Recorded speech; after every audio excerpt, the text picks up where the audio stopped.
मन मंदिरा गजर भक्तीचा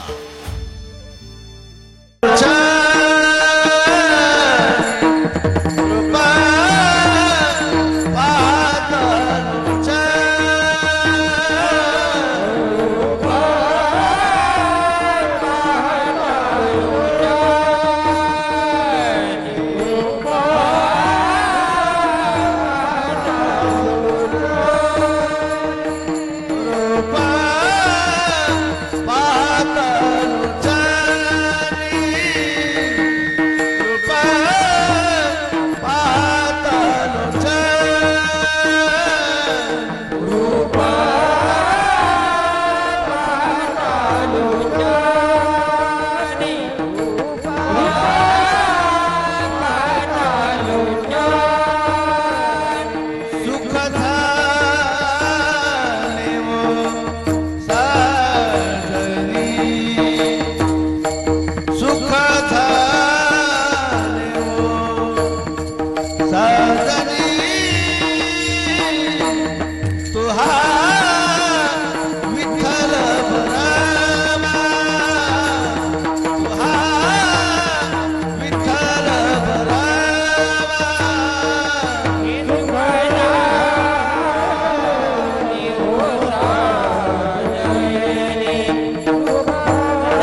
पवित्र तो देहा वाणी पुण्यवंत पवित्र तो देहा वाणी पुण्यवंत पवित्र तो देहा वाणी पुण्यवंत जोबदे अच्युत सर्व काळ जोबदे अच्युत सर्व काळ तयाच्या चिंतने तरतील दोषी तयाच्या चिंतने तरतील दोषी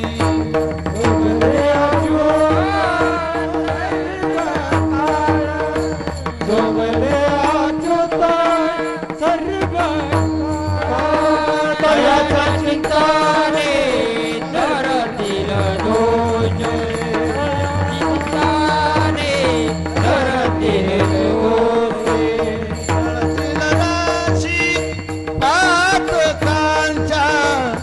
गळतील राशी पातकांच्या तयाच्या चिंताने तरतील दोषी तयाच्या चिंताने तरतील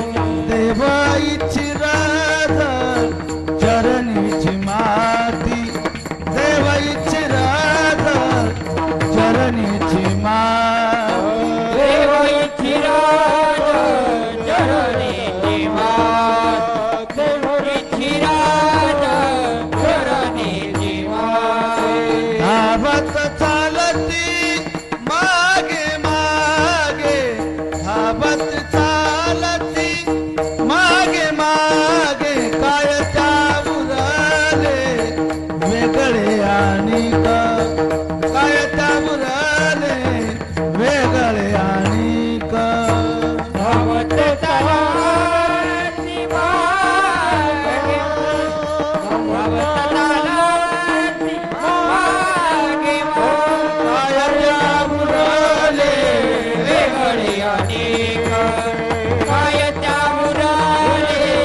वेगळे आणि वैकुंठ नायक दया कंठी वैकुंठ नायक दया कंठी काय त्या उरले वेगळे आणि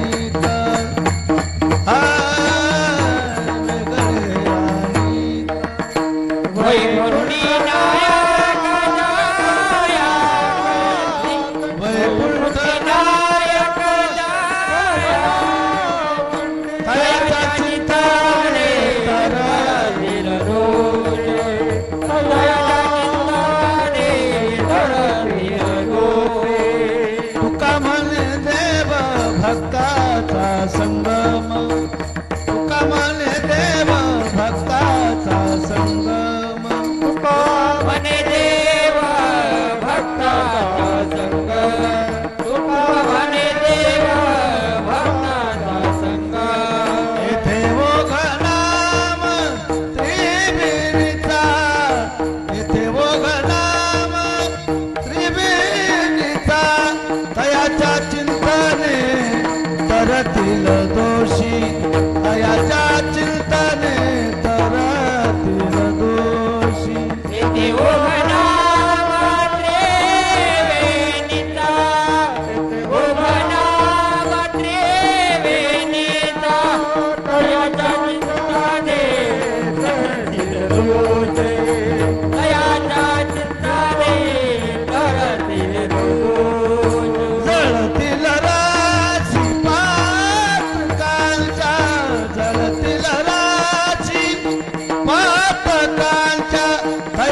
पवित्र तो देहवानी पुण्यवंत,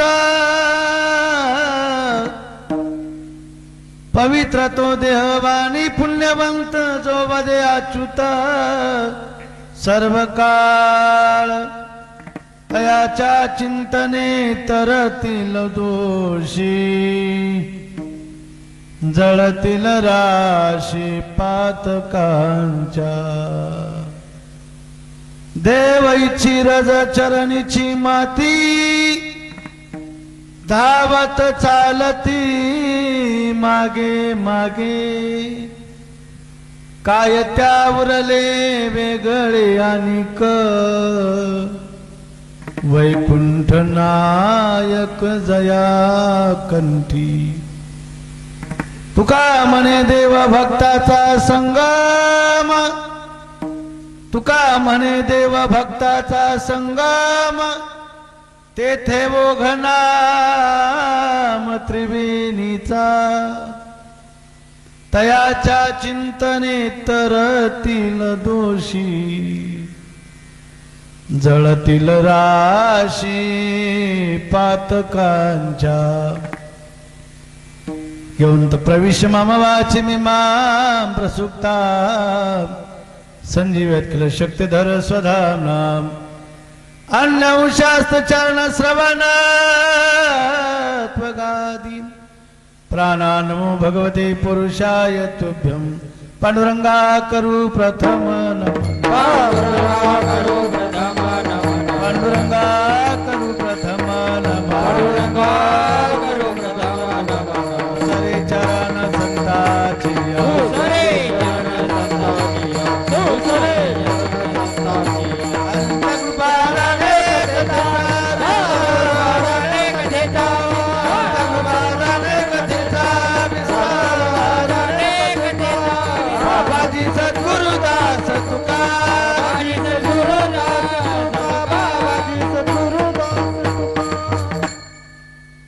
ब्रह्मानंदं परम सुखदं केवलं ज्ञानमूर्तिं, द्वन्द्वातीतं गगन सदृशं, तत्त्वमस्यादिलक्ष्यम्, एकनित्यमिवलमचलं सर्वदिशाचीभूतं, भावातीतं त्रिगुणरहितं सद्गुरुं तन्नमामि।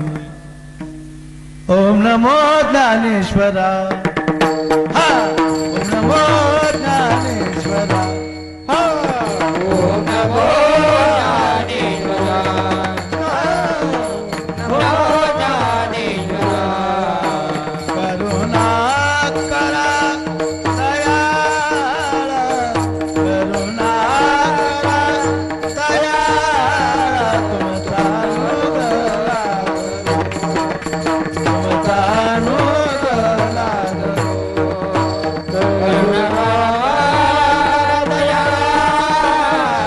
तुमचा अनुग्रह,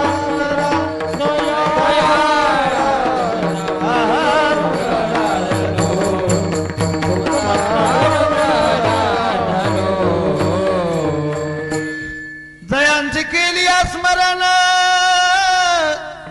होय सकल विद्याचे अधिकरण, तेची वंदू श्री चरण श्री गुरूंचे, ते नमस्कारो निहता, मस्तक हे पायावरी, या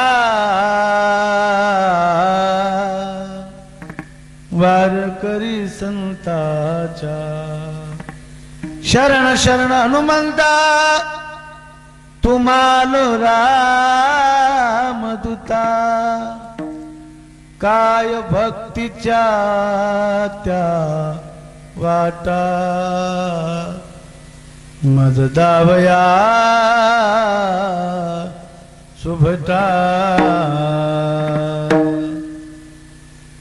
पवित्र तो देहवानी पुण्यवंत, जो वदे अच्युत सर्व काळ, तयाच्या चिंतने तरतील दोषी, जळतील राशी पातकांच्या,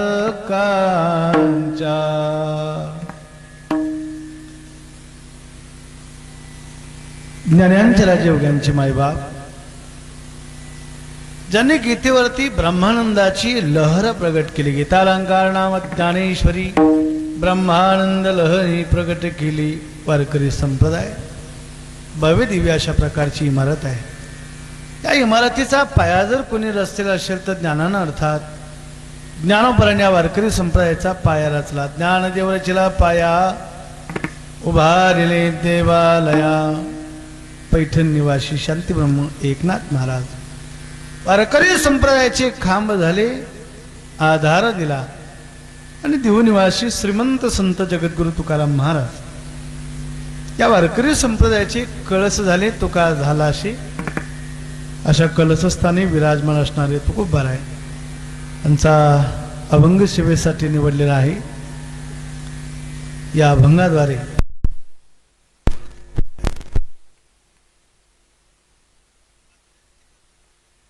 आणि परमानंदाची प्राप्ती सांगत असताना दुःख जीवनामध्ये वजा झालं पाहिजे आणि परमोच्च सुख जीवाला मिळालं पाहिजे. याकरता या जगामध्ये ज्याची गरज आहे त्याचं नाव भगवान आहे. आणि त्या देवापर्यंत जाण्याकरता कुठला असा मार्ग आहे की जेणेकरून आपल्याला देव जवळ करता येईल आणि देवाच्या जवळ जाता येईल, तर ते या जगामध्ये संत हे साधन सांगितलेलं आहे. आणि ते संत जीवन नेमकी कसं असतं त्याचं दिग्दर्शन करणारा महाराजांचा गोड असा अभंग आहे. या अभंगामध्ये जगद्गुरु तुकोबाराय संतांचं महात्म्य वर्णन करत असताना एका बाजूनं त्यांचं लक्षण वर्णन करत असताना तुकोबाराय सांगतात ते संत किती श्रेष्ठ आहेत. पहिल्यांदा अभंगाचा भाव सांगून जाईल. या अभंगामध्ये जगद्गुरु तुकोबाराय सांगतात की संत या जगामध्ये पवित्र आहे. लक्षात ठेवा, जगामध्ये अनेक गोष्टी पवित्र आहे, पण तुकोबारायला दुसऱ्या गोष्टीचा विचार न करता फक्त एकच सांगितलं की या जगात संत पवित्र आहे.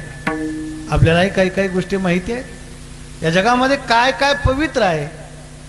गंगा ही पवित्र आहे, अजून अनेक गोष्टी पवित्र आहे. मी पुढे सांगतो तुम्हाला.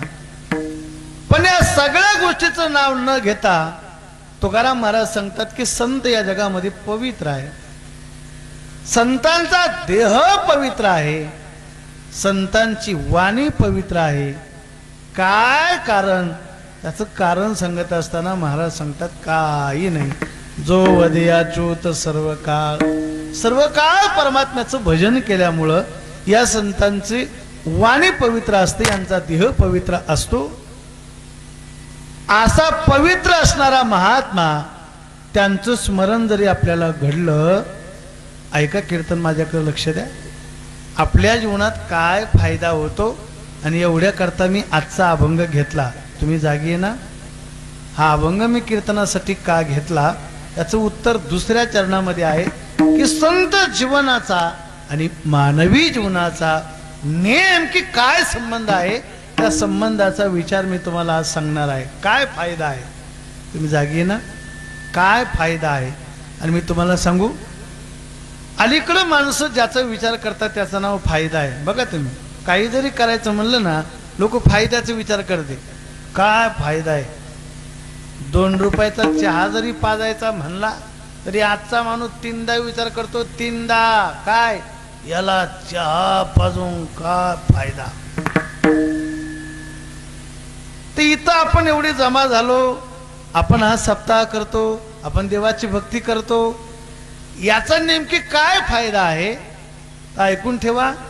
प्रत्येकाला सुखाची गरज आहे, सुखासाठी देवाची गरज आहे, देवापर्यंत पोहोचण्यासाठी संताची गरज आहे. आणि त्या संत दर्शनाचा काय फायदा आहे, संत संगतीचा काय महात्म्य आहे, त्याचं वर्णन करत असताना महाराज सांगतात, नुसतं मुखानं आपण या संतांचं नामस्मरण जरी केलं तरीही माणसाच्या जीवनातलं अनेक जन्माचं पाप धुवून जातं. जळतील राशी पातकांच्या. संतचा महात्मा या जगामध्ये किती महान आहे याचं वर्णन करत असताना तुकोबराय पुढे सांगतात, काय सांगावं तुम्हाला, विश्वाचा नायक आहे, ब्रह्मांडाचा नायक आहे भगवान परमात्मा. पण त्या परमात्म्याला या जगामध्ये कुणाचं वेड लागत असेल तर ते संत महात्मे आहेत. महाराज सांगतात, एवढा मोठा परमात्मा पण त्या भक्ताच्या प्रेमापोटी देवईची रज चरणीची माती, या संतांच्या रजकणाची इच्छा भगवान देखील करतो. महाराज सांगतात, देव यांच्या मागे पुढे फिरतो. कशासाठी माहितीये? यांची थोडी जरी सेवा मला मिळाली तरी खऱ्या अर्थानं मी भाग्यवान आहे. भगवान यांच्या मागे फिरतो. काय केलं यांनी?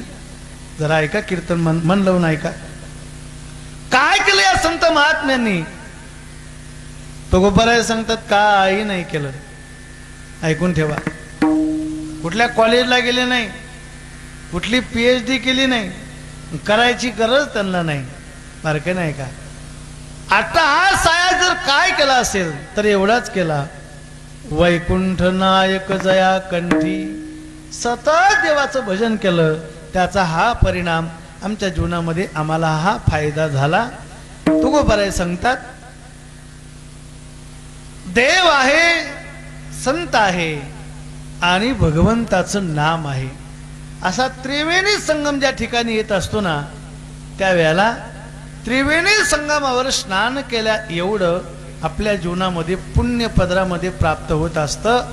आणि म्हणून आपण या संत जीवनाचं महत्व नेमकी काय, संतांचा नेमकी फायदा काय, संतांची संगत आपण नेमकी का केली पाहिजे, या सगळ्या गोष्टीचा विचार या अभंगामध्ये जगद्गुरु तुकोबराय करतात. विठ्ठल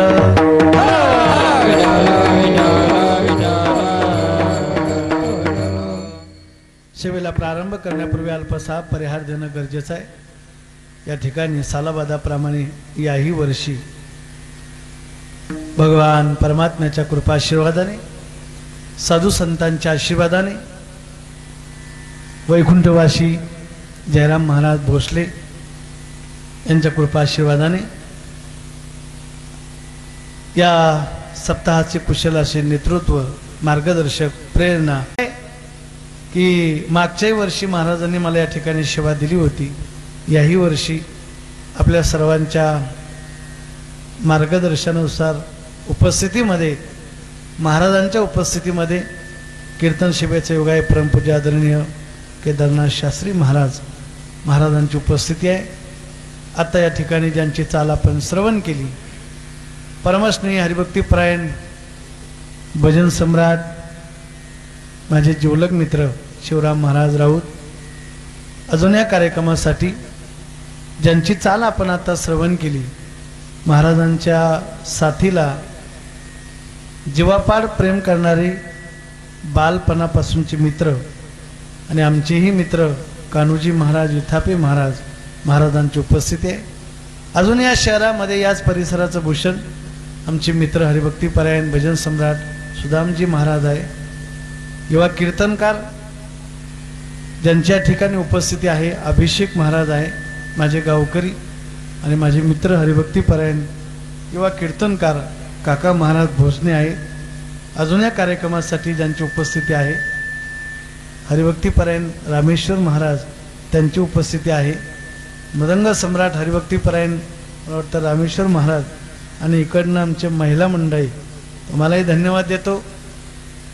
उपस्थित सर्व महिला वर्ग, पुरुष वर्ग, तरुण मंडळी, आपल्या सर्वांच्या उपस्थितीमध्ये या कीर्तन सेवेचे योग आहे. कॉलनीतूनच नव्हे तर परिसरातूनही, बाजूच्याही परिसरातून, संपूर्ण शहरातून या ठिकाणी भाविक मंडळी कीर्तनाला उपस्थित आहे.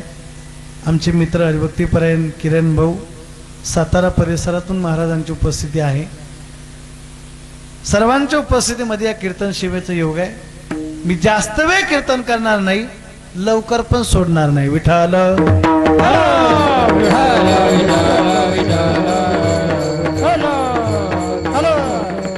पहिली महत्वाची गोष्ट, कीर्तनात सूचना अत्यंत महत्वाची आहे.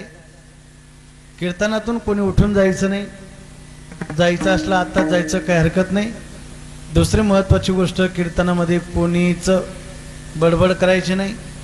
तिसरी महत्वाची गोष्ट, कीर्तनामध्ये कोणी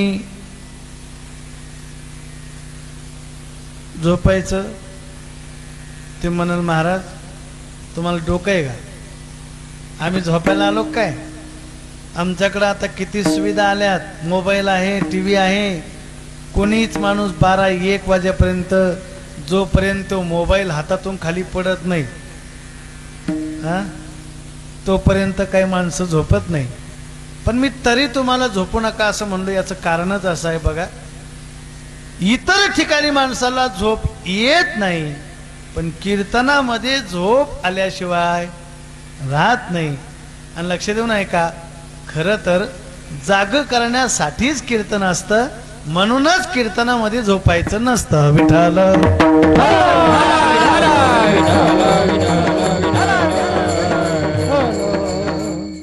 मी खोटं सांगत नाही तुम्हाला आपला प्रत्येकाचा अनुभव आहे काही माणसं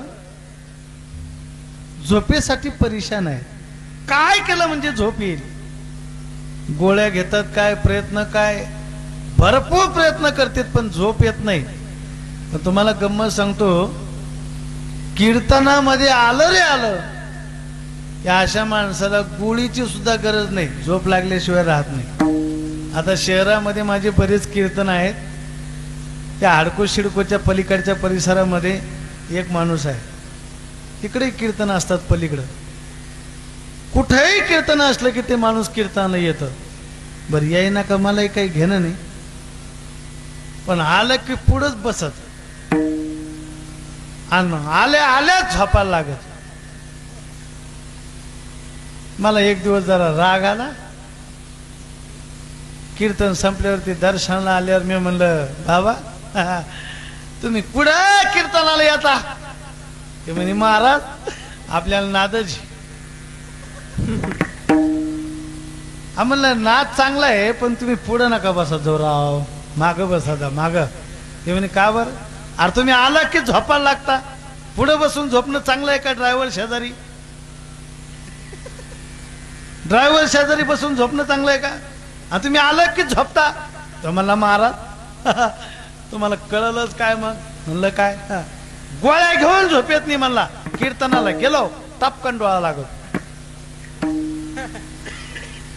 चला तू एक फायदाच आहे विठ्ठल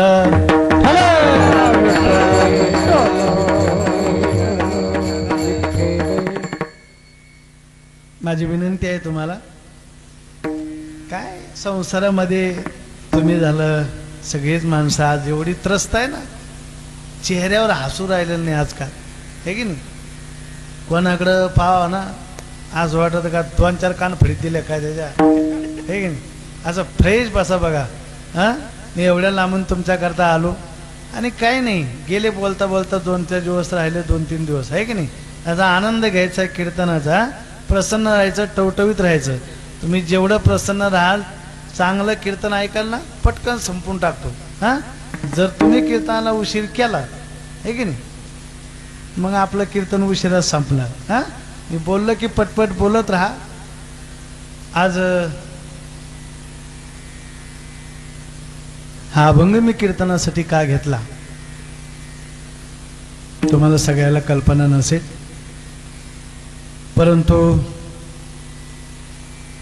आमच्या सर्व महाराष्ट्रातील तमाम वारकरी मंडळी त्यातल्या त्यात महाराज मंडळी आमच्या श्रद्धा सगळ्यांची माय असणारी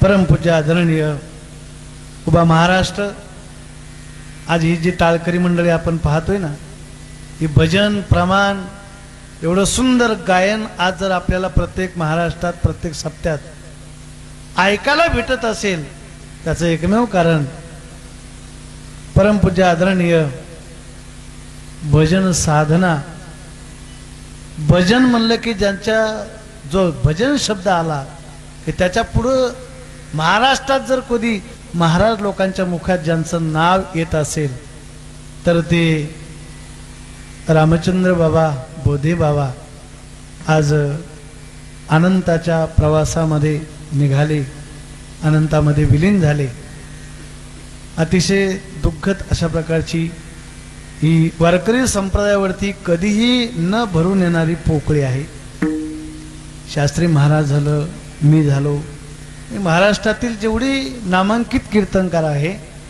त्या सगळ्यांचे गुरुस्थानी असणारे नवे नवे त्यांच्या हाताखाली शिकलेले ही सगळे गायक मंडळी, महाराज मंडळी आपल्याला पाहायला सापडतात.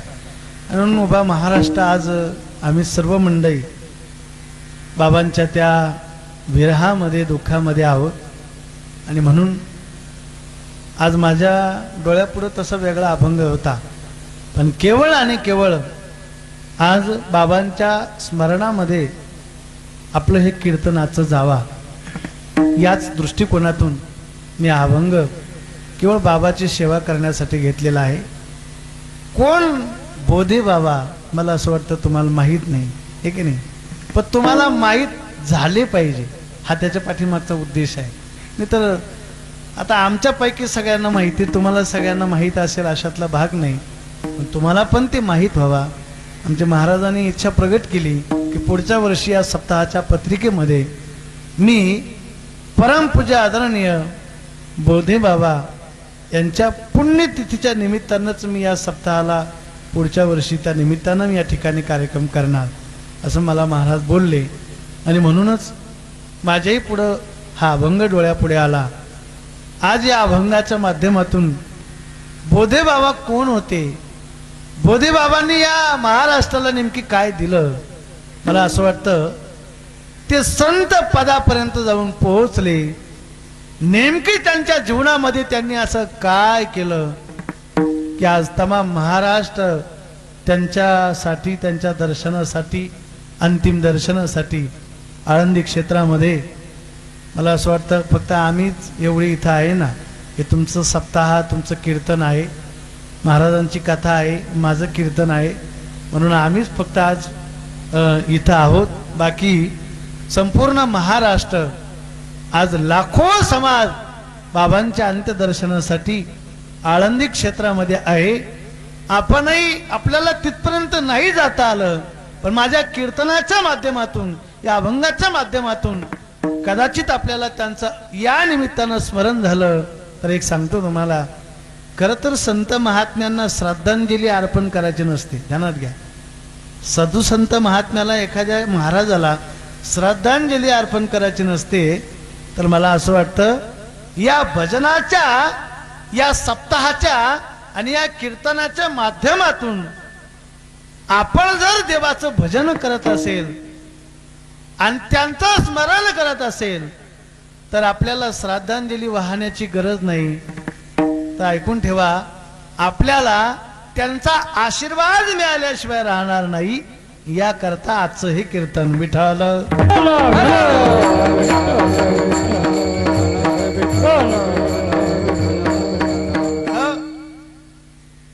मी चालता चालता चालता चालता अभंग आणि बाबा अशा दोन पद्धतीने मी याचं चिंतन करणार आहे.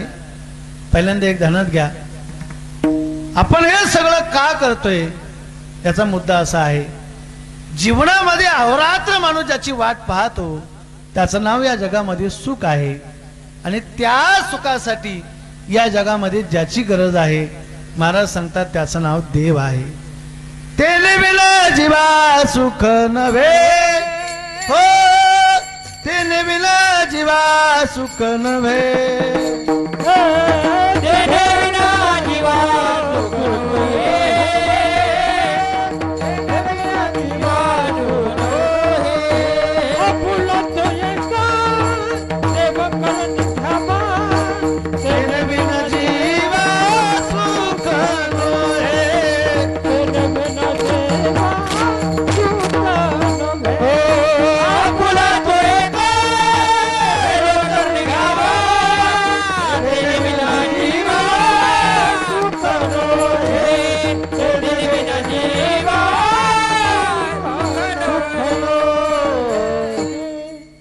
बारकं नाही का कीर्तन. आपल्याला अहोरात्र ज्याची गरज आहे त्याचं नाव या जगामध्ये सुख आहे. आणि त्या सुखासाठी या जगामध्ये ज्याची गरज आहे त्याचं नाव देव आहे. तेने बिन जीवा सुख नव्हे, परमात्म्याशिवाय या जगामध्ये आपल्याला सुख नाही. मग आता त्याच्या पुढचा प्रश्न असा निर्माण होतो, त्या देवापर्यंत आम्हाला जर जायचं असेल, आणि दुसरं वाक्य आहे, त्या परमात्म्याने आपल्यापर्यंत यावं असं वाटत असेल, तर आपण या जगामध्ये नेमकी काय केलं पाहिजे जरा ध्यानात घ्या. ज्ञानोबराची भाषा गोड आहे.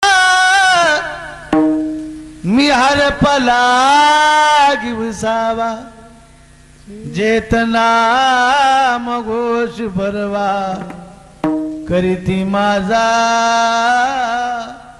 ज्या ठिकाणी भगवत भक्त माझं भजन कीर्तन करतात, ज्या ठिकाणी भजन कीर्तन असतं, ज्या ठिकाणी अखंड हरिनाम सप्ताह असतो, ज्या ठिकाणी साधू संत महात्मे माझं भजन करतात, भगवान ज्ञानोबरायच्या भाषेत सांगतायत मी तिथं राहतो. हो माझे भक्त गाती जेथे, नारदानी उभा तेथे, नारदानी उभा तेथे, नारदानी उभा तेथे. हो माझे भक्त गाती जेथे,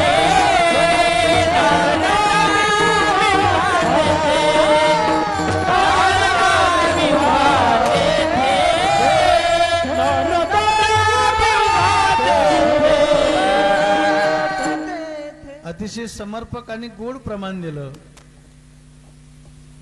नारद महर्षीने विचारलं होतं, देवा अहो तुम्हाला किती किती किती शोधलं मी, पण तुम्ही भेटायला तयार नाही, तुमचा पत्ता तर सांगा. त्यावेळेला भगवान नारदाला सांगत होते, माझे भक्त गाती जेथे, नारदा मी उभा तेथे. ज्या ठिकाणी माझे भगवत भक्त माझं भजन कीर्तन करतात, त्या ठिकाणी परमात्मा असतो. ऐकून ठेवा, ज्याच्यासाठी आपल्याला सुखासाठी ज्याची गरज आहे त्याचं नाव देव आहे, आणि तो परमात्मा असतो कुठं, त्याचं दिग्दर्शन मी तुम्हाला सांगत होतो की तो कीर्तनामध्ये असतो. जिथं भजन कीर्तन असतं तिथं देव असतो. आता आहे का, त्या देवापर्यंत पोहोचण्यासाठी या जगातलं सर्वश्रेष्ठ साधन जर का असेल तर ते संत हे साधन आहे. भगवान अर्जुनाला सांगतायत, बाबा तद्विधी प्रणिपातेन परिप्रश्नेन सेवया उपदेक्षन्ति ते ज्ञानम ज्ञानिन तत्वदर्शिनः. तुम्हाला जर देवापर्यंत जायचं असेल तर या जगामध्ये साधन संत सांगितलेले आहे. मग महाराज ते संत या जगामध्ये आपल्याला कळणं गरजेचं आहे. लक्षात येते तुम्हाला कीर्तन बारके नाही का? आपल्याला ज्या साधनाला जायचं आहे तर आपल्याला ते साधन कळालं पाहिजे, चांगलं आहे का कसं आहे. एखाद्या गावाला आपण प्रवासाला निघालो, प्रवासाला जात असताना आपल्याला गाडी पाहिजे आणि त्या गाडीला ड्रायव्हर पाहिजे, बरोबर आहे की नाही. सप्ताह सुद्धा तसा होत नाही, सप्ताहाला सुद्धा ड्रायव्हर असतो, हे की नाही. म्हणजे मार्गदर्शन पाहिजे, प्रेरणा पाहिजे, कुणीतरी पुढं झालं पाहिजे. मग त्याच्या पाठीमागं लोक तयार असतात, पण कोणीतरी पुढं झालं पाहिजे. तसं प्रवास करत असताना ड्रायव्हर आहे. मग महाराज तो ड्रायव्हर कसा आहे हे आपल्याला कळालं पाहिजे. तसं संत या जगामध्ये आपल्याला कळाले पाहिजे. मी जाणीवपूर्वक सांगतो, मोठं दुर्दैव आहे या जगामध्ये संत आहे पण ते संत आपल्याला कळत नाही, हे सगळ्यात मोठं दुर्दैव आहे. जसं जगाचा इतिहासामध्ये असं म्हणतायत की महाराष्ट्राच्या मातीमध्ये जेवढे संत जगात झाले नाही तेवढे संत एकट्या महाराष्ट्रात झाले. पण दुर्दैव महाराष्ट्राचा असा आहे का ते संत महाराष्ट्राला कळाले नाही, ते संत या जगाला कळाले नाही. ते संत एवढे महत्वाचे आहे ज्यांच्याशिवाय आपल्याला सुख भेटू शकत नाही, ज्यांच्याशिवाय देव भेटू शकत नाही. ते संत आपल्याला कळावा या दृष्टिकोनातून आजचं हे चिंतन आपलं होणार आहे. विठ्ठल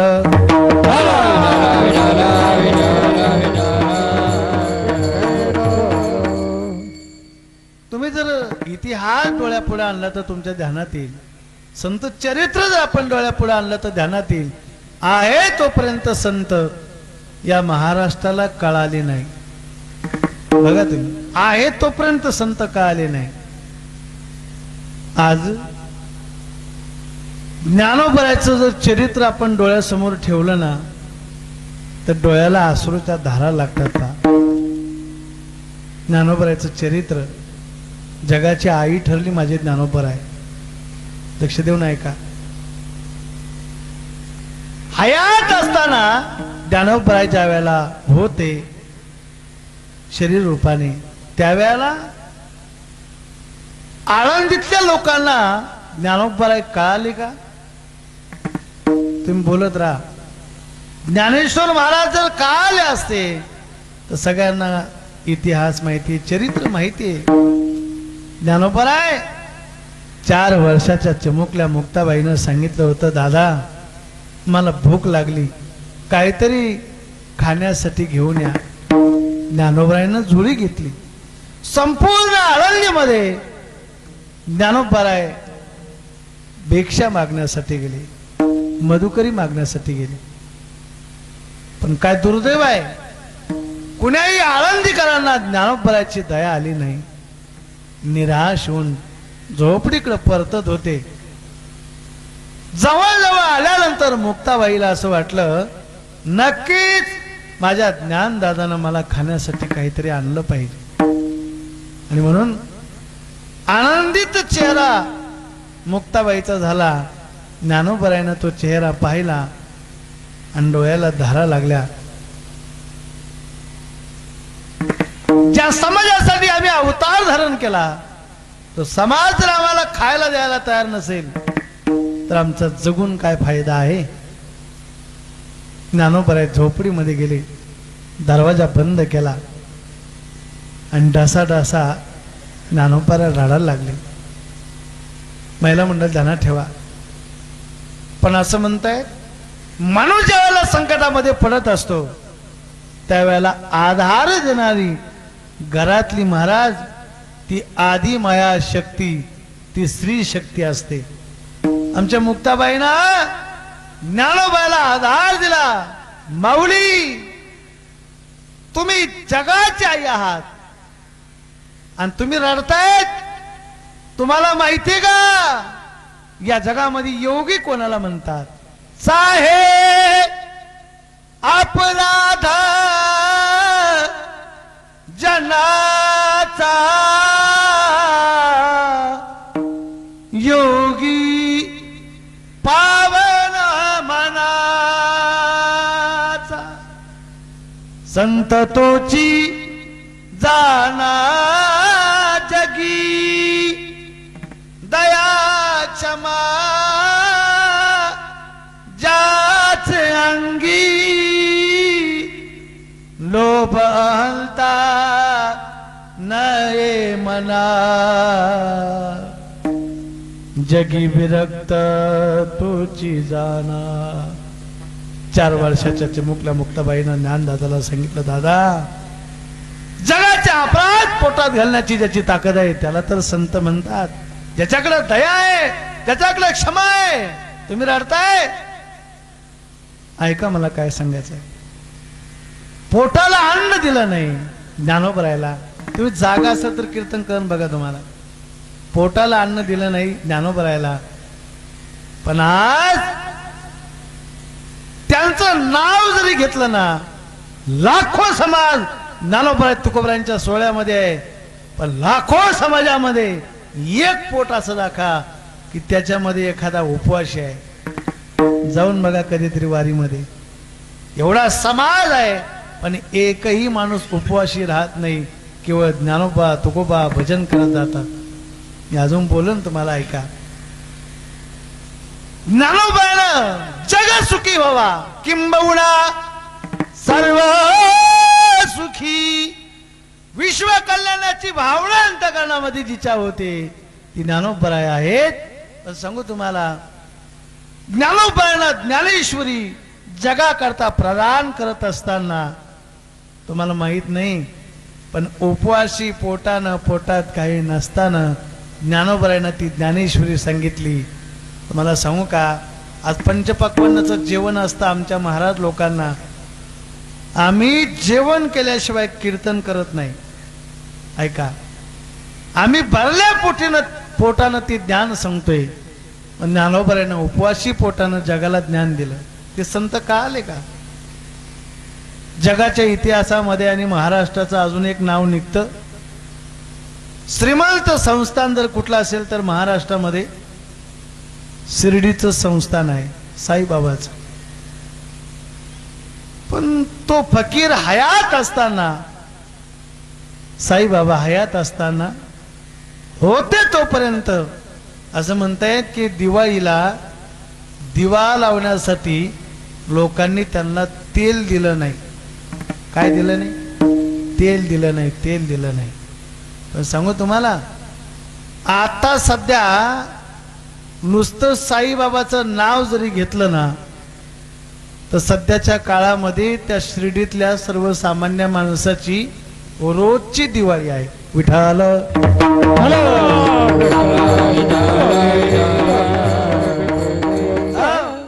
ते संत आपल्याला कळाले पाहिजे, याच्याकरता मी तुम्हाला बोलतोय.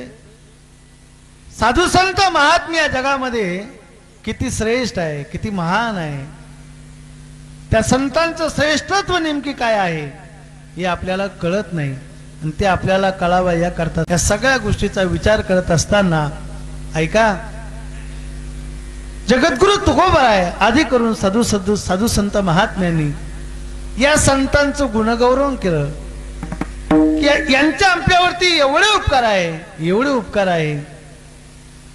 देवापर्यंत घेऊन जाण्याचं काम आणि देवाला आमच्यापर्यंत आणण्याचं काम, एवढे मोठे उपकार आहे. जीवही अर्पण केला तर या संतांचे उपकार फिटणार नाही. काय द्यावे त्याशी वावे उतराई, ठेवी तो हा पायी जीव थोडा. जीवही अर्पण केला तर या संतांचे आमच्यावरती उपकार फिटणार नाही. एवढे मोठे उपकार या जगामध्ये साधू संत महात्म्याचे आमच्यावरती आहे. महाराज, ते संत या जगामध्ये आपल्याला देवापर्यंत घेऊन जातात. एवढे उपकार आपल्यावरती या जगात कोणाचे असू शकत नाही. केले उपकार सांगू काय, उपकार सांगू मी काय, पाप न करी ऐसी माय, पाप न करी ऐसी माय, हरणे त्यांच्या हे देखिले पाय, हरणे त्यांच्या देखिले पाय, दिले अक्षय अभय दान गाय, केले उपकार सांगू काय, केले उपकार सांगू काय, केले उपकार सांगू काय, उपकार सांगू मी काय. मायबाप जे उपकार आपल्याला करू शकत नाही त्याही पेक्षा हजारो पटीने या संतांचे उपकार आपल्यावरती आहे. ते जे आपल्याला देत असतात, ऐका जरा, कधी न सरणारे आहे. ज्ञानोबरानं आपल्याला ज्ञानेश्वरी दिली, पारायण आपल्याकडे होते ना, ज्ञानेश्वरी आपल्याला दिली. ज्ञानोबरानं समाधी घेतली, पण आजपर्यंत ज्ञानेश्वरी आहे. जगद्गुरु तुकोबाराय वैकुंठाला गेले, पण आजही तुकोबाराय गाथ्याच्या रूपानं आहे. शांती ब्रह्म एकनाथ महाराज रामायणाच्या रूपानं आहे, भागवताच्या रूपानं आहे. न सरणारं दान आहे. सरकारनं दिलेलं कधी पुरत नाही, मायबापानं दिलेलं कधी उरत नाही, संतांना दिलेलं कधी सरत नाही, जीव परमार्थ करत नाही, पापी कधी डरत नाही, कीर्तिवंत कधी मरत नाही, समुद्र कधी भरत नाही, विष कधी जिरत नाही, आणि एवढं तुमच्या डोक्यात शिरत नाही. म्हणून आमच्या लोकांचं जरा चांगलं बरं आहे. नाही कळलं? मी परत एकदा सांगतो बघा, तुमच्या मागे लय ताण आहे. सरकारनं दिलेलं पुरत नाही, माय बापानं दिलेलं उरत नाही, संतांना दिलेलं सरत नाही, जीव परमार्थ करत नाही, पापी कधी डरत नाही, कीर्तिवंत कधी मरत नाही, समुद्र कधी भरत नाही, विष कधी जिरत नाही, आणि एवढं तुमच्या डोक्यात शिरत नाही, हे की नाही? संतांनी जे आपल्याला दान दिलेलं आहे ते कधी न सरणारं दान आहे. याचा अर्थ असा आहे, त्यांचे उपकार या जगामध्ये न सांगण्यासारखे आहे. नवे नवे येथे उपकारासाठी आले गरजा वैकुंठी. या संत महात्म्यांच्या येण्याच्या पाठीमाग केवळ उपकार करणं हाच एक धर्म आहे. विठ्ठल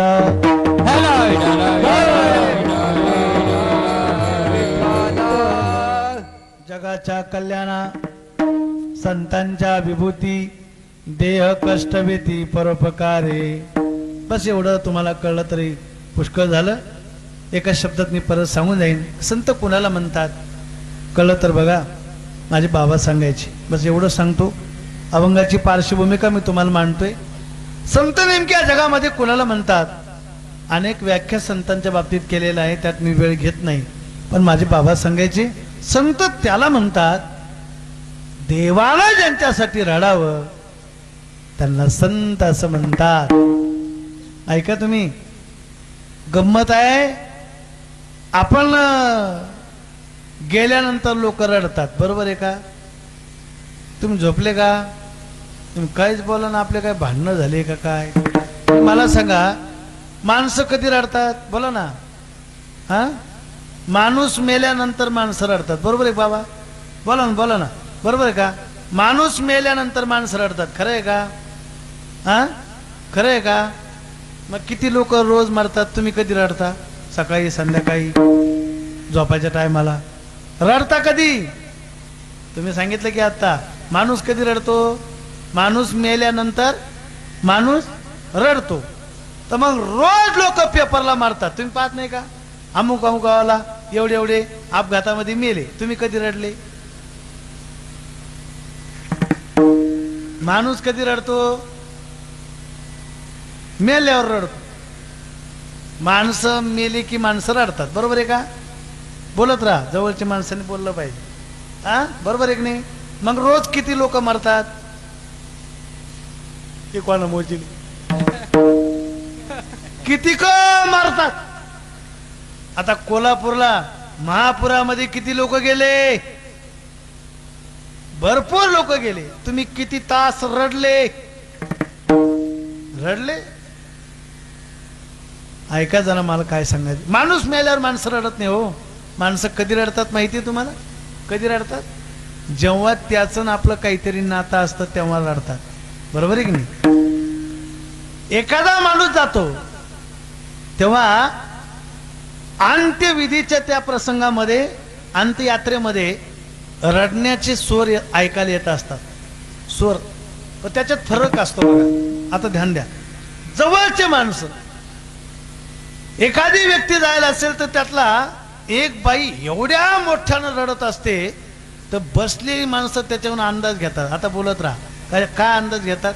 ज्या अर्थी एवढा मोठा आवाज आहे, नक्की हिचा कोण असला पाहिजे? बोला बोला बोला. तुम्हाला नाही माहिती? इथं माणसं मरत नाही काय? माणसं मरत नाही इथं. हिचा कोण असला पाहिजे? पती. पती असला पाहिजे, नवरा असला पाहिजे, बरोबर आहे? त्याचा खालोखाल थोडासा आवाज कमी असतो, लोक त्याच्यावरून अंदाज घेतात, हा चुलत बहीण असं. आणि त्याच अंत्ययात्रेमध्ये गल्लीच्या बाहेर, घराच्या बाहेर एक जण तंबाखू मळत असतो. तिथं बसलेला असतो, तंबाखू मळत असतो. लोक त्याच्यावरून अंदाज घेतात. कशाचा? ड्रायव्हर असं. म्हणजे याचा आणि याचा काही संबंध नाही. जरा ध्यानात घ्या. काही माणसं गेले, घर रडतं. काही माणसं गेले, गल्ली रडते. काही माणसं गेले, गाव रडतं. काही माणसं गेले, तालुका रडतो. काही माणसं गेले, जिल्हा रडतो. काही माणसं गेले, ऐका कीर्तन, तुम्ही कधीच नाही ऐकलं असं कीर्तन सांगणार आहे. काही माणसं गेले, देश रडतो. काही माणसं गेले, जग रडतंय. पण माझे बाबा सांगायचे, अरे जगाला रडलं यात काय आश्चर्य आहे? जगाच्या बापाला रडावं, असं माणसानं जीवन जगलं पाहिजे. विठ्ठल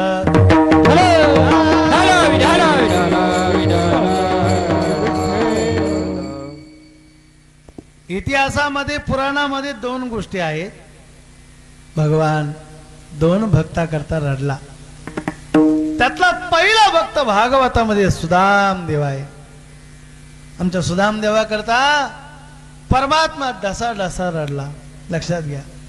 जेव्हा सुदामदेव द्वारकेला गेले कथा सगळ्यांना माहिती आहे, वेळ नाही घेत मी.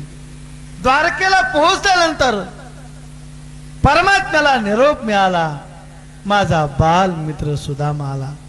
भगवान धावत पळत गेले, कडकडून मिठी मारली, राज सिंहासनावर सुदाम देवाला बसवलं. जगाचा बाप आहे, ब्रह्मांडाचा नायक आहे, सुदाम देवाच्या पायथ्याशी बसला. आणि ऐका,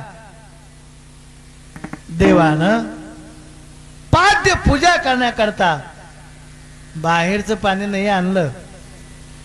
मग परमात्मा एवढा रडला, एवढा रडला, एवढा रडला. सुदाम देवाची ती अवस्था पाहून जगाच्या बापाला अश्रू अनावर झाले. देखी सुदाम जी की दीनदशा, करुणा करके रोए, पानी परात को हाथ जियो नहीं, नैनन के निरिसे पग धोए. डोळ्यातल्या असून भगवंतानं सुदामाचे पाय धुतले. एवढा परमात्मा त्या सुदाम देवासाठी रडला. देवानं रडावं असं माणसानं जीवन जगलं पाहिजे. आपलं फार अवघड आहे. आपल्याला म्हणावं लागतं, लोक आले दर्शक राडा, दर्शक आवाज काढा, लोक आले भेटायला. आपल्याला म्हणावं लागतं. आणि दुसरं उदाहरण माझ्या ज्ञानोबराईचं आहे. जेव्हा ज्ञानोबराय आळंदीमध्ये समाधी घेत आहेत, स्वर्गातील इंद्रचंद्र महेंद्र सर्व देव आळंदीमध्ये आहे.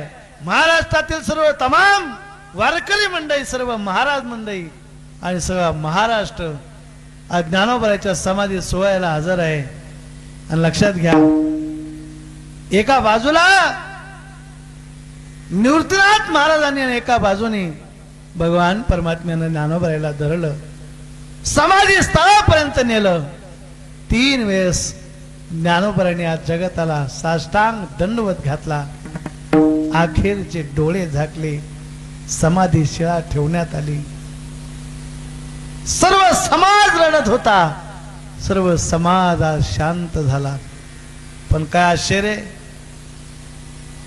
टाहो फोडून परमात्म्यानं रडायला सुरुवात केली. ज्या वेळेला ज्ञानोबराय भूमिगत झाले, दिसायला तयार नाही, जगाच्या बापाला अश्रू अनावर झाले. ऐका जरा, रुक्मिणी आई साहेब जवळ बसलेल्या होत्या. रुक्मिणी आई साहेब विचारतायत, देवा तुम्ही आतापर्यंत आम्हाला ज्ञान सांगत होता की रडू नका, रडू नका, रडू नका, आता तुम्हाला काय झालं? त्यावेळेला भगवान सांगतात, देव म्हणती रुक्मिणी हा एक योगी देखिला नयनी, हे ज्ञान संजीवनी जान त्रैलोक्याशी. असा एक संत पाहिला, असा एक योगी पाहिला ज्याच्याकरता मला रडायला येते. त्यावेळेला रुक्मिणी, प्रभू तुम्ही ज्यांच्याकरता रडताय, अशा लेकराला जन्माला घालणारी जी आई आहे, त्या आईची कूस किती पवित्र असेल. धन्य धन्य जयाचे कुशी, ज्ञानदेव जन्मले. मला काय सांगायचंय, देवानं ज्यांच्याकरता रडावं त्यांना संत असं म्हणतात. माझे बाबा सांगायचे, विठाल विठाल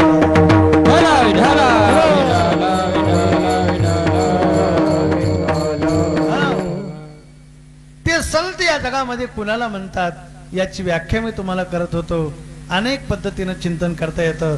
देवानं ज्यांच्यासाठी राहावं ते संत आहेत. महाराज या संतांचा महात्म्य वर्णन करत असताना जगद्गुरु तुकोबराय सांगतात, पवित्र या जगामध्ये, पवित्रामध्ये पवित्र जर कोण असेल तर या जगातले अत्यंत पवित्र जर कोण असेल तर आजच्या कीर्तनात ध्यानात ठेवा, या विश्वात अपवित्राला पवित्र करण्याची ताकद जर कोणामध्ये असेल तर ते संत जीवन आहे. ध्यानात घ्या, साधू संत महात्म्यांचं जीवन एवढं पवित्र आहे. वास्तविक पाहता शरीराची उत्पत्ती ही अपवित्र शरीरामधून झाली, परंतु आमच्या साधू संत महात्म्यांनी या विश्वामध्ये अद्भुत अशा प्रकारची क्रांती केली. अपवित्र शरीराला पवित्र करण्याची ताकद आमच्यामध्ये आहे. महाराज सांगतात, या संतांचे जीवन का पवित्र आहे त्याचं कारण जगद्गुरु तुकोबर आहे. अभंगाच्या पहिल्या पवित्र तो देह, पवित्र तो देह वाणी पुण्यवंत, पवित्र तो देह, पवित्र तो देह वाणी टाळी हा पवित्र तो देह, पवित्र तो देह वाणी पुण्यवंत, पवित्र तो देह, पवित्र तो देह वाणी पुण्यवंत, पवित्र तो देह, पवित्र तो देह वाणी पुण्यवंत, पवित्र तो देह, पवित्र तो देह वाणी पुण्यवंत, पवित्र तो देह, पवित्र तो देह वाणी पुण्यवंत, पवित्र तो देह, पवित्र तो देह वाणी पुण्यवंत, सबक अच्युत सर्व काळे, सोबत अच्युत सर्व काळे, दयाच्या चिंतने, दयाच्या चिंतने करतील दोषी, दयाच्या चिंतने,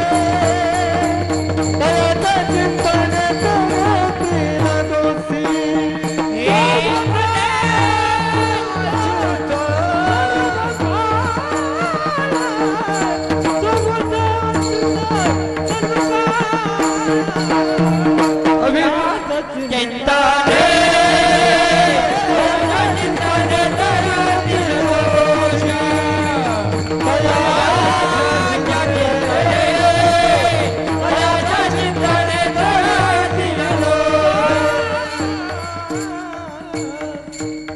सेवेला घेतलेल्या अभंगाच्या पहिल्या चरणातला पहिला शब्द पवित्र आहे.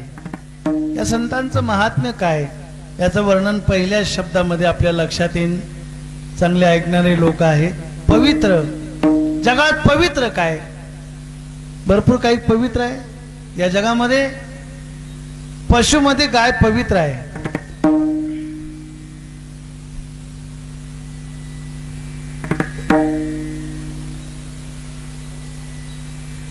पशुमध्ये गाय पवित्र आहे. माझ्याकडे ध्यान द्या. गाय या जगामध्ये पवित्र आहे. पक्ष्यामध्ये मोर पवित्र आहे. काय काय पवित्र आहे? मोर पवित्र आहे. मांजर कशी वाटते तुम्हाला? मांजर मांजर झोपले काय? मांजर तुम्हाला काय सांगा, काही काही लोकांचं असं डोकं खराब होतं त्या मांजरीला पाहिल्यावर. हा, काही चांगल्या कामाला जायचं असावं मांजर आडी असं डोकं खराब होते. एकाला मांजर आडवी गेली, असा टोला घातला त्यानं. मांजर म्याव म्याव म्याव करत दुसऱ्या मांजरीकडे गेली. ती मांजर म्हणे, का ग काय झालं एवढं ओरडायला तुला? ती म्हणे, काही नाही ग, एक माणूस मला आडवा गेला, मला त्याचा आप शकून झाला आणि त्यानं मला टोलाच हाणला. तुम्हाला जागी असलं तर का ना ते काय चाललं म्हणून. कोणाला कोणाचा अपशकून झाला? हा, याला अपशकून झाला म्हणून यानं टोला मारला. तिला विचारलं का टोला मारला? म्हणे मला माणसाचा अपशकून झाला आणि त्यांनी मला टोला मारला. काय काय पवित्र आहे ऐका जरा. मोर पवित्र आहे. भगवान कृष्ण परमात्म्यानं त्याला धारण केलं. गाय पवित्र आहे. अजून काय पवित्र आहे? धातूमध्ये सोनं पवित्र आहे. म्हणून आमच्या महिला मंडळीला सोनं फार आवडतं. झोपल्या का तुम्ही? आमच्या महिला मंडळीला सोनं इतकं आवडतं, इतकं आवडतं, इतकं आवडतं. माझे बाबा सांगायचे बाईच्या जातीला सोनं एवढं आवडतं, पाटा एवढं जरी सोनं गळ्यात बांधून दिलं वडत घेऊन चालत नाही म्हणणार नाही. इतकं बाईला सोनं. आता तरी ते काय राहिलं नाही जुन्या काळासारखं, पण सोनं पवित्र आहे, घातलं पाहिजे. ते सोनं कसं आहे? पवित्र आहे. अजून काय पवित्र आहे? जाऊ दे, भरपूर काही गोष्टी पवित्र आहे, पण एक पवित्र गोष्ट आहे गंगा. गंगा ही कशी आहे? पवित्र आहे. किती पवित्र आहे ऐकताय का तुम्ही सगळे? इकडं गंगा ही एवढी पवित्र आहे बर का. गंगा इतकी पवित्र आहे, गंगेचं स्नान केल्यानंतरच माणूस पवित्र होतो असं नाही. वाचे म्हणता गंगा गंगा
होतो असं नाही. मग वाचे म्हणता गंगा गंगा, एवढी गंगा पवित्र आहे.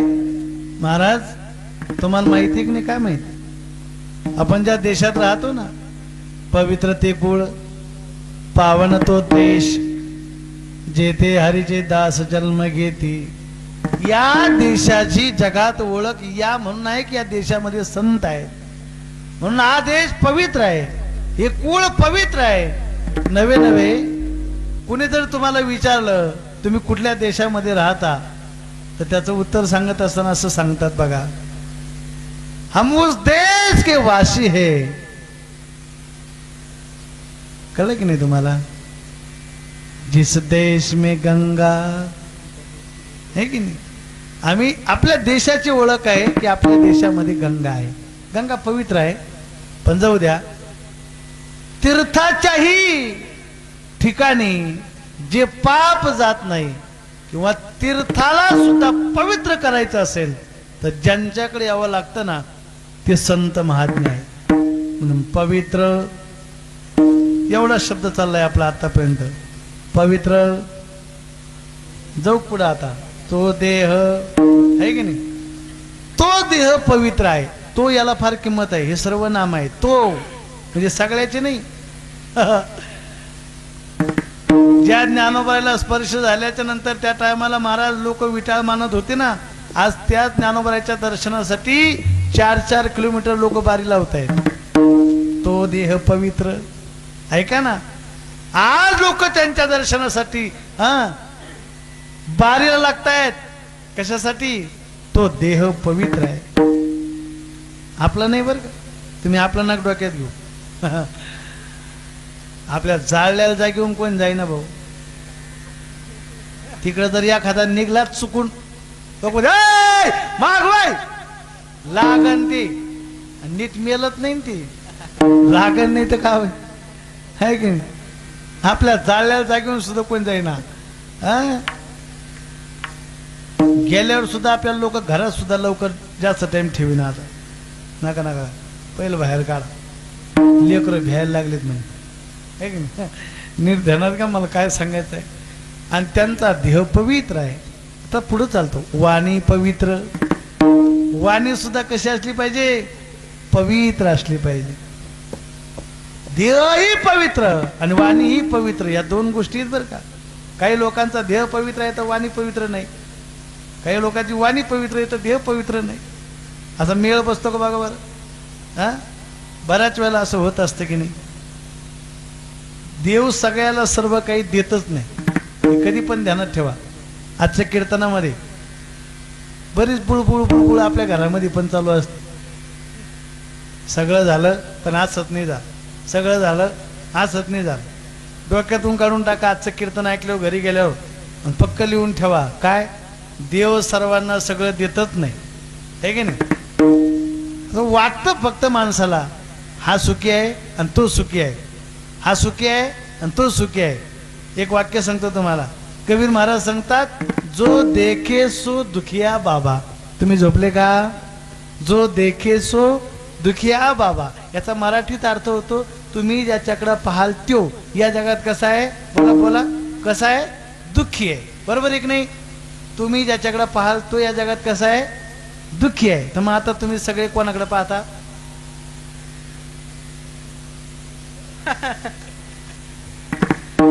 नाहीच कळलं का तुम्हाला? जो देखे सो, तुम्ही ज्याच्याकडे पाहाल त्यो या जगात कसा आहे, आणि तुम्ही कोणाकडे पाहता? मी कोणाकडे पाहतो, आणि तुमचा नंबर आहे ना त्याच्यामध्ये, माझ्याकडे काय पाहता? लक्षात घ्या, या जगामध्ये आपण महाराज पाहाल ती सगळी माणसं दुःखी आहे, फक्त आपला भ्रम आहे. असं वाटतं माणसाला हा सुखाचा भास आहे, हा सुखी आहे तो सुखी आहे. जगाच्या इतिहासामध्ये कबीर महाराज सांगतात, सगळीचे सगळे दुःखी आहे. ब्रह्मा विष्णू शंकर दुखिया, जिने सृष्टी जलाई रे, राजा दुखिया प्रजा दुखिया, दुखिया घर बैरागी. सगळी माणसं या जगामध्ये दुखी आहे. चला मला काय सांगायचंय तुम्हाला, देहही पवित्र आणि वाणीही पवित्र असं कधी घडत नाही. पण का घडतं? जो वदे अच्युत सर्व काळ. आज ज्यांच्याकरता मी हा अभंग कीर्तनासाठी घेतला, आपल्या सगळ्यांना इथं कीर्तनाला जेवढी जमा झालीत त्या सगळ्यांना हे कळावं की देवाचं अखंड भजन केलं तर त्याचा काय फायदा होतो, याकरता सांगतो. त्याचा देह पवित्र होतो आणि त्याची वाणी पवित्र होते. आजचं कीर्तन ज्यांच्याकरता समर्पित आहे, उभं आयुष्य ज्यांनी जीवनामध्ये कीर्तन नाही केलं, भजन, एवढं भजन एवढं भजन एवढं भजन एवढं भजन एवढं भजन, तर आता जवळपास महिन्याभरापासून परमपूजा आदरणीय आमचे बोधे बाबा एका जागेवर पडून होते. कोणी जर त्यांना भेटायला गेलं ना तर त्यांनी फक्त एकच इच्छा करायची, तुम्ही मला भेटायला आलात, मला यात आनंद नाही, तुम्ही एखादा तुकोबा राहायचा, माझ्या ज्ञानोबा राहायचा एखादा अभंग म्हणा. आलं की एखाद्याला अभंग म्हणायला लावायचा आणि अभंग ऐका ना, अभंग ऐकता ऐकता त्यांना समाधी लागत होती. आलेला भोग भजनाच्या माध्यमातून त्याचा त्रास होत नसतो, ध्यानात घ्या. मग तो हो नेदी क्षीण आड घाली सुदर्शन. क्षीण या शब्दाचा अर्थ भगवान त्याचा त्रास होऊ देत नाही, हे त्यांना कळतं महाराज. सर्व काळ या शब्दाचा अर्थ होतो रात्रंदिवस भजन केलं. राम कृष्ण हरी विठ्ठल केशवा मंत्र हा जपावा कधी मधी, हे आपलं आहे. त्यांचं तसं नाही, जो वजे अच्युत सर्व काळ भजन करत होते. अखंड खंडेना जीवन राम कृष्ण नारायण.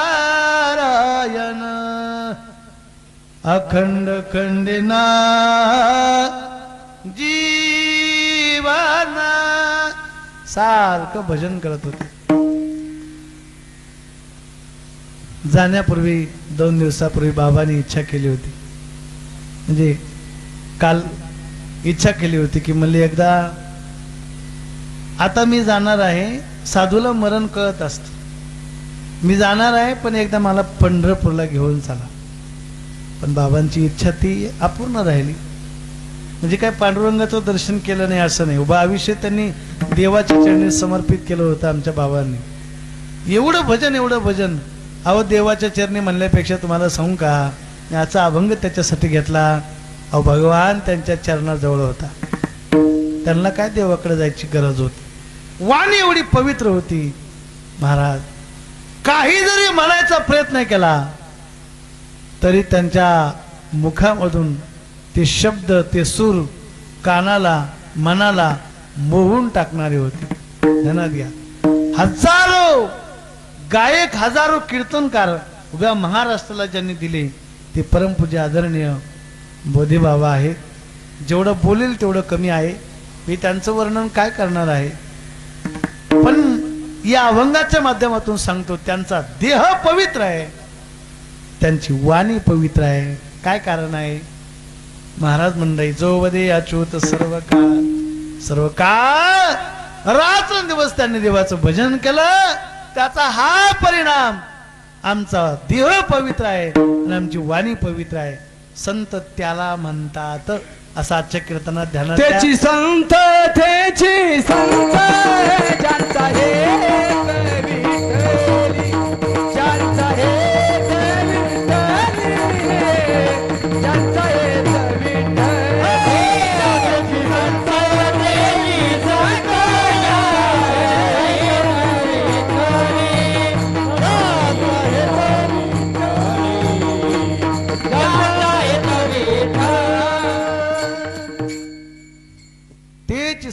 त्यांची संत ज्यांचा हेत विठ्ठल.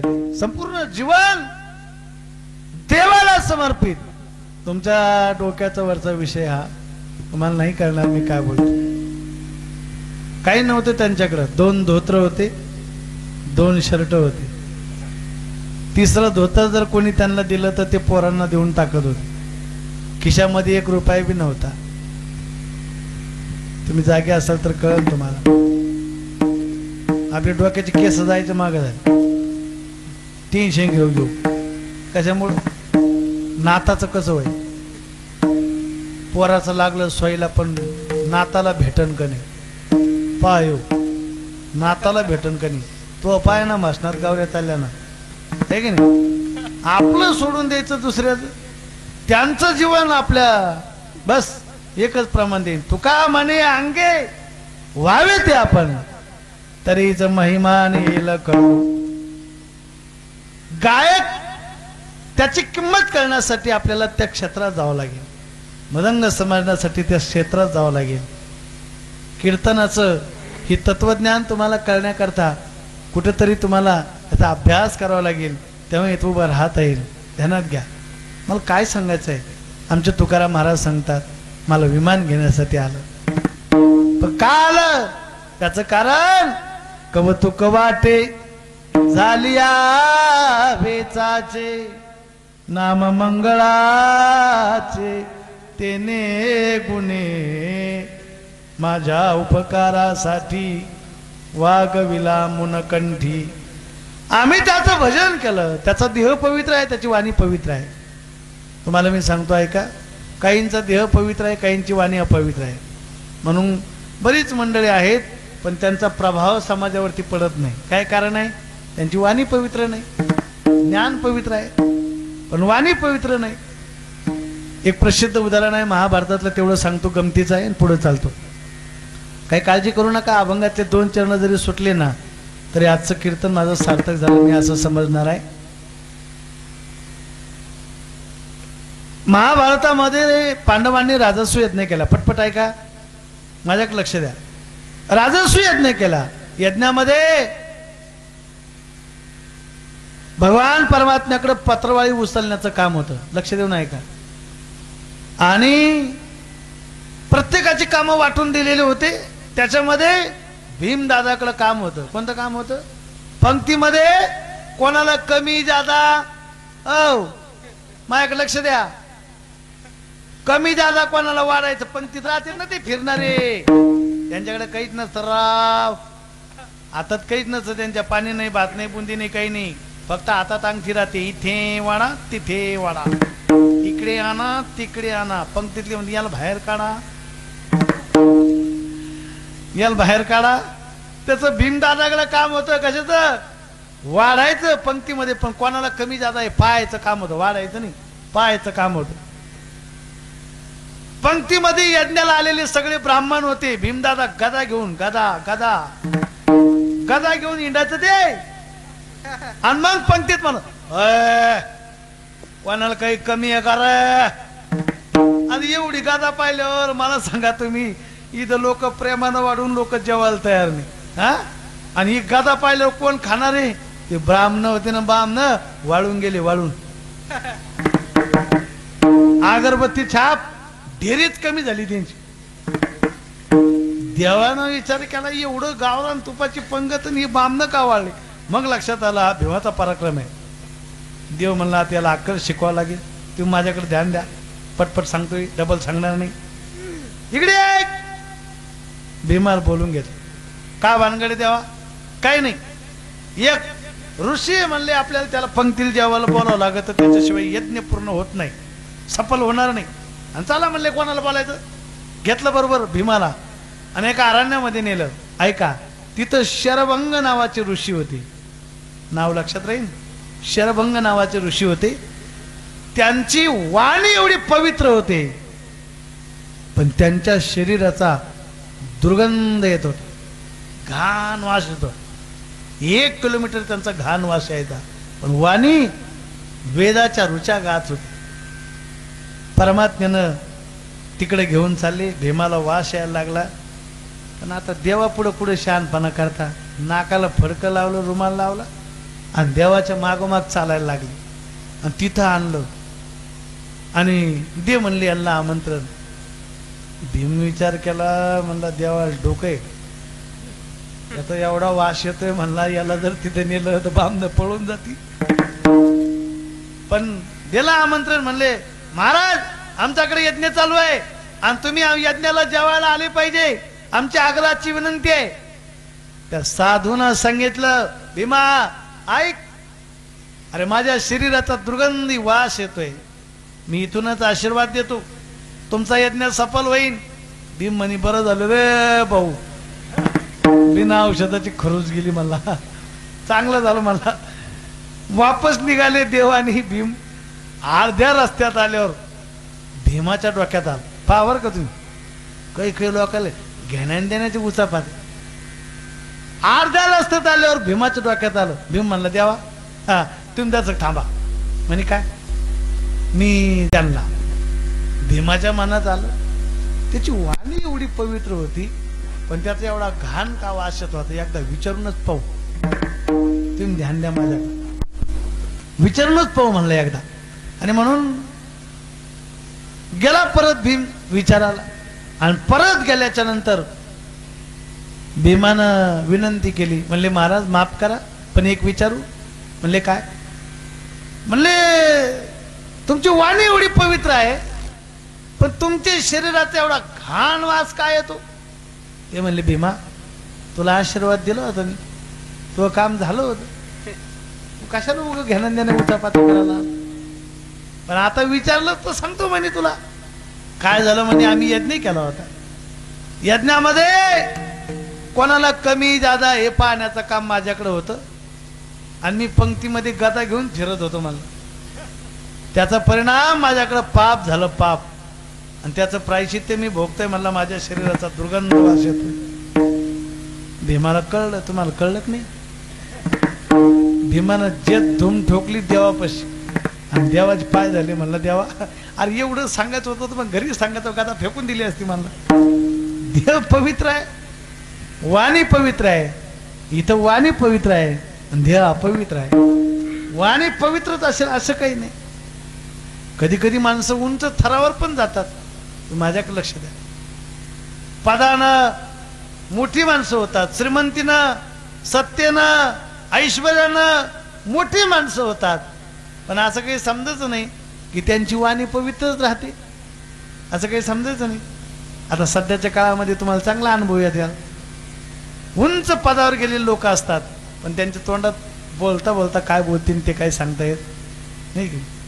हा, समाज आहे, लोक आहे, जनता आहे, हक्क आहे, मागणार आहे. साहेब आम्हाला पाणी नाही, पाणी आता नाही सांगायचं आहे की नाही. ज्याला कळायचं त्याला कळ, मला काय सांगायचं. जाऊ दे, सगळ्यांचं देह पवित्र आहे, वाणी पवित्र आहे, ती फक्त संताची. काय कारण, जो बदे अच्युत सर्व काळ देवाचं भजन केलं. महाराज सांगतात ऐका, असा जो कोणी नामधारक या जगामध्ये संत आहे त्याचं सुद्धा नामस्मरण केलं, आपल्याला काय फायदा दुसऱ्या चरणात. दयाच्या चिंता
दुसऱ्या चरणामध्ये महाराज सांगतात, तयाच्या चिंतने तरतील दोषी, जळतील राशी पातकांच्या.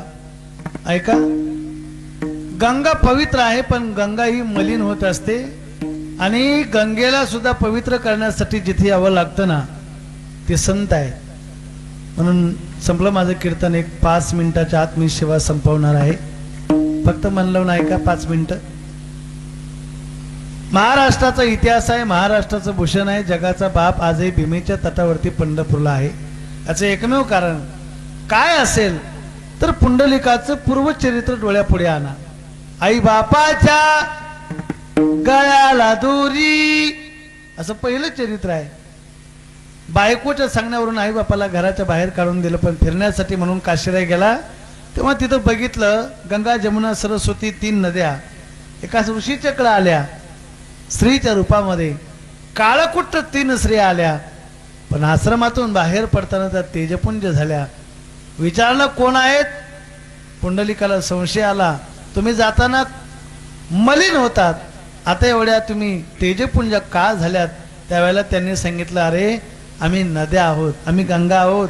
तुझ्यासारखे पापी ज्या वेळेला आमच्यामध्ये स्नान करतात आम्ही मलिन होत असतो, पण आम्हाला पवित्र होण्याकरता या साधू संतांच्या सानिध्यात यावं लागतं, म्हणून इथं आम्ही आलो. पुंडलिकाला पश्चाताप झाला. घरी गेला, आपल्या आई वडिलांना घेऊन एवढी सेवा, एवढी सेवा, एवढी सेवा, एवढी सेवा, एवढी सेवा. ऐका ना, भगवान पुंडलिकासाठी प्रसन्न झाला आणि अजूनही विटेवरती उभा आहे. याचं एकमेव कारण जर का असेल ना तर लक्षात ठेवा, हे आई बापाच्या सेवेचं फल आहे. नाच्या कीर्तनात मला असं वाटतं एवढं जरी तुमच्या लक्षात आलं तरी भरपूर झालं. पुंडलिकानं आई बापाची सेवा केली, आजही भगवान विटेवरती उभा आहे. त्या काळामध्ये एकच पुंडलिक होता, आता घराघरात पैदा झाले की नाही, पण देवाला आणणारे नाही, आई बापाला घरातून बाहेर काढणारे. त्यानं काढून दिलं, पण एवढी सेवा केली की जगाचा बाप पंढरपूरला आला. मला पुढे सांगायचं आहे, पवित्राला सुद्धा पवित्र करण्याची ताकद, अपवित्राला पवित्र करण्याची ताकद ज्यांच्यामध्ये आहे. महाराज सांगतात ते संत आहे. म्हणून पहा, जळतील राशी पातकांच्या. आता एक मला वाटतं 2-4 दिवस झाले असेल, भारताचे आद्य कवी ठरणारे महर्षी वाल्मिक अर्थात वाल्या कोळी, ऐका त्याचं पूर्वचरित्र. एवढं पाप हाना मारा ठोका, एवढं ज्याला माहिती होतं, एवढं पाप त्याच्या हातून झालं होतं.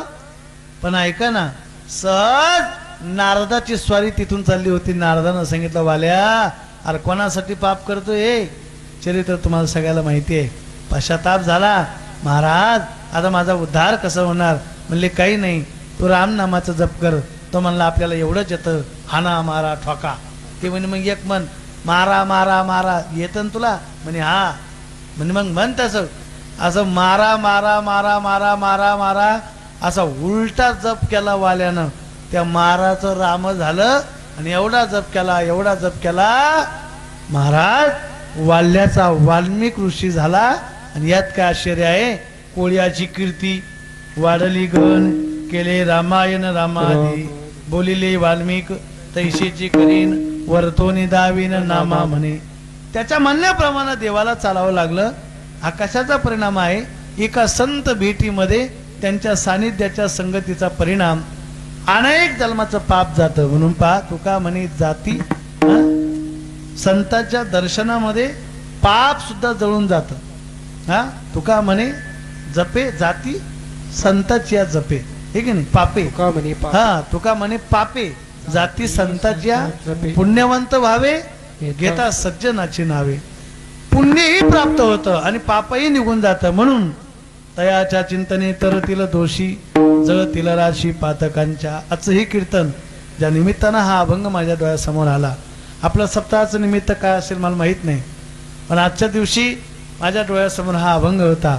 आणि म्हणून परमपूज्य आदरणीय गुरुवर्य स्वानंद सुख निवासी ब्रह्मलीन परमपूज्य आदरणीय रामचंद्र बाबा बोधे बाबा यांच्या जीवनाला तंतोतंत समर्पित असणारा हा अभंग आहे.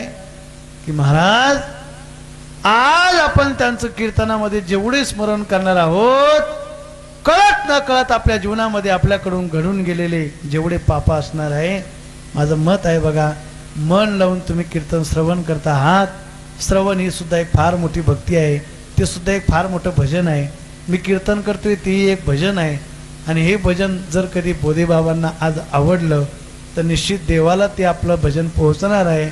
आपल्या जीवनातलं थोडं तरी पाप आजच्या कीर्तनात धुवून जाणार असा माझा भाव आहे. महाराज किती पवित्र होते, किती वाणी पवित्र होती, त्यांचं नाव किती पवित्र होतं. बोधे, येणे बोधे, आहे की नाही? बोध या शब्दाचा अर्थ काय होतो माहिती? जागरूकता निर्माण होणं, सत्याच्या मार्गावर वाटचाल करणं. हे नामस्मरण, हे नाम शक्ती ज्यांची होती ती परमपूज्य बोधे बाबा. ऐका ना, त्यांचं नामस्मरण आज आपण जेवढ्या वेळेस करणार आहोत, मी नक्की सांगतो तुम्हाला, आपल्या सगळ्यांचं या माध्यमातून, आजच्या कीर्तनाच्या माध्यमातून जो गेलेला वेळ आहे, जो तास 2 तास आपला गेलेला वेळ आहे, या वेळाचा नक्कीच आपल्या आयुष्यातला काही वेळ सार्थकी लागला असं मला असं वाटतं. हा, जन्म आलो त्याची आजी फळ झाले साची. खऱ्या अर्थानं आपलं जन्माचं सार्थक आहे. तुका म्हणे जन्म आल्याचे सार्थक. आज आपल्या खऱ्या अर्थानं या सप्ताहातला आजचा हा दिवस आणि आजचा हा गेलेला वेळ, त्यांच्या निमित्तानं जर आपण हे कीर्तन करत असेल, माझ्याकडनं जर त्यांचं नामस्मरण होत असेल, तर आपला काळ नक्कीच या माध्यमातून सार्थकी लागणार आहे. एवढंच काय, देव चिरज चरणीची माती, धावत चालती मागे मागे. परमात्मा आज या साधू संतांच्या महात्म्यांचा रजकणाची इच्छा करणारा आहे. काही नाही केलं त्यांनी, काय त्या उरले वेगळे आणि वैकुंठ नायक जया कंठी. सतत देवाचं नामस्मरण त्यांनी अखंड मुखामध्ये केलं. त्याचा परिणाम आमच्या जीवनामध्ये आम्हाला हे ऐश्वर्य आम्हाला मिळालं, ही संपत्ती आम्हाला मिळाली, हे सुख आम्हाला मिळालं. तो परमात्मा आमच्या जीवनामध्ये आम्हाला या भजन शक्तीनं प्राप्त झाला. याकरता एकदा हाताने टाळी वाजवायची, मोठ्या प्रेमानं भजन करायचं. विठोबा रखुमाई,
मन मंदिरा गजर भक्तीचा